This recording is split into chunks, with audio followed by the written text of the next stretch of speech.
भीमराव अंबेडकर जी का बचपन कैसे बीता, आज मैं आपको बताती हूँ। बाबा साहब के साथ बहुत बुरा हुआ करता था। दलित लोगों को स्कूल में पढ़ने और तालाब में पानी पीने तक का अधिकार नहीं था। जब वे स्कूल जाते तो उनका सामना बार बार उस अपमानजनक व्यवहार से होता जिसे जातिगत भेदभाव कहते हैं।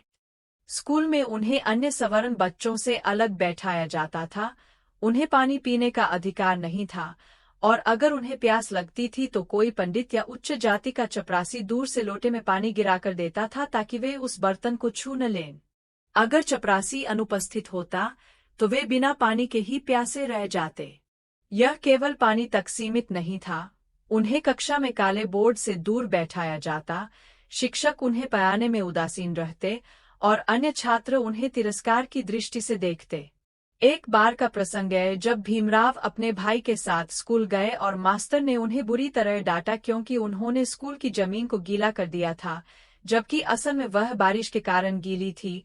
पर उन्हें दोषी ठहराया गया क्योंकि वे नीची जाति के थे।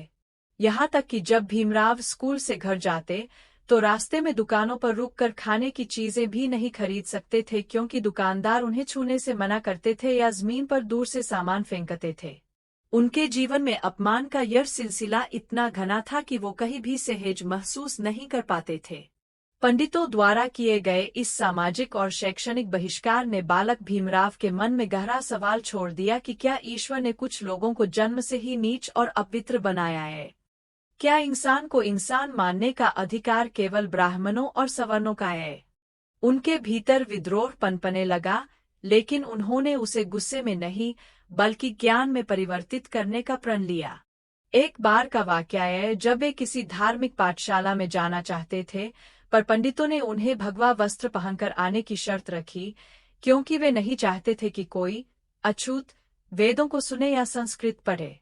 ऐसे अपमान ने भीमराव के मन में सामाजिक समानता की अग्नि प्रज्वलित कर दी और उन्होंने तभी यह ठान लिया कि एक दिन वे शिक्षा की उस ऊंचाई तक पहुंचेंगे जहां से वे समाज के हर वर्ग को समान दृष्टि से देख पाएंगे। घर में भी आर्थिक संकट था, भोजन तक का ठिकाना नहीं था, लेकिन उनके पिता ने उन्हें पढ़ने की प्रेरणा दी और कहा कि शिक्षा ही एकमात्र रास्ता है जिससे इस जातिगत दलदल से बाहर निकला जा सकता है। स्कूल की लाइब्रेरी में भी उन्हें प्रवेश नहीं मिलता था और अगर कभी किताब मांगनी होती थी तो वे चुपचाप एक कोने में खड़े रहते। शिक्षक किताब को दूर से फेंक कर देते, मानो उनके हाथों के छू जाने से पुस्तक अपवित्र हो जाएगी। भीमराव का जीवन एक ऐसे युद्ध का मैदान बन चुका था जिसमें उन्हें हर रोज एक नए अपमान से लड़ना होता था, लेकिन उन्होंने हार नहीं मानी। बचपन में ही उन्होंने यह जान लिया था कि अगर उन्हें इस समाज में आत्मसम्मान के साथ जीना है तो उन्हें समाज की सोच बदलनी होगी, और वह सोच केवल शिक्षा, कानून और समानता के सिद्धांतों से बदली जा सकती है। अपने भाई और बहनों के साथ वे एक झोपड़ी में रहते थे जहां रात को रोशनी तक नहीं होती थी, लेकिन वे जलती हुई मोमबत्ती के नीचे किताबें पढ़ते रहते थे और पढ़ते पढ़ते कई बार नींद में गिर जाते थे। उनका बचपन संघर्षों की एक जीवित पाठशाला बन गया था और समाज के तथाकथित पंडितों द्वारा किया गया भेदभाव उनके मन को पीड़ा तो देता था, लेकिन उसी पीड़ा ने उन्हें अंदर से मजबूत किया। एक दिन जब वे स्कूल में प्रथम आए तो पंडित मास्टर ने उनकी पीठ थपथपाने के बजाय यह कहा, इतनी पढ़ाई करने से भी क्या होगा, तुम तो अंततः चमार ही रहोगे। यह वाक्य उन्हें तीर की तरह चुभा, लेकिन उन्होंने उस ताने को अपना प्रण बना लिया। स्कूल से लौटते हुए उन्होंने अपने पिता से कहा, मैं पढ़ूंगा, इतना पढ़ूंगा कि दुनिया मेरी जाति नहीं मेरा ज्ञान देखे, और वास्तव में उन्होंने वही किया। बाबा साहब का बचपन एक दलित बालक के रूप में केवल एक सामाजिक उत्पीड़न की दास्तान नहीं था, बल्कि यह उस ज्वालामुखी की तरह था जो वर्षों तक भीतर ही भीतर सुलगता रहा और आगे चलकर एक महाक्रांति बन गया। उनके जीवन के इस पहले चरण ने ही यह तय कर दिया था कि वे अपने लिए नहीं, करोड़ों दबे कुचले लोगों के लिए जिएंगे और एक नई व्यवस्था की नींव रखेंगे। बचपन के उस दर्द को सीने में संजोकर भीमराव आगे बढ़े और 1907 में मैट्रिक पास करने वाले अपने समाज के पहले छात्र बने। यह घटना अपने आप में एक ऐतिहासिक मोड़ थी, क्योंकि जिस समाज को पढ़ने तक का अधिकार नहीं था, वहां से एक बालक ब्रिटिश शिक्षा प्रणाली में उत्कृष्टता दिखा रहा था। इसके बाद उन्होंने एल्फिंस्टन कॉलेज से स्नातक की डिग्री प्राप्त की और बड़ौदा राज्य से छात्रवृत्ति पाकर अमेरिका के कोलंबिया विश्वविद्यालय में पढ़ने चले गए। वहां उन्होंने केवल अर्थशास्त्र ही नहीं, समाजशास्त्र, राजनीति, कानून और दर्शनशास्त्र जैसे विषयों में भी गहन अध्ययन किया। बाबा साहब का यह विदेश प्रवास उनके जीवन का टर्निंग पॉइंट था, क्योंकि यहाँ उन्हें पहली बार वह आज़ादी और समानता मिली जो भारत में उन्हें कभी नहीं मिली थी।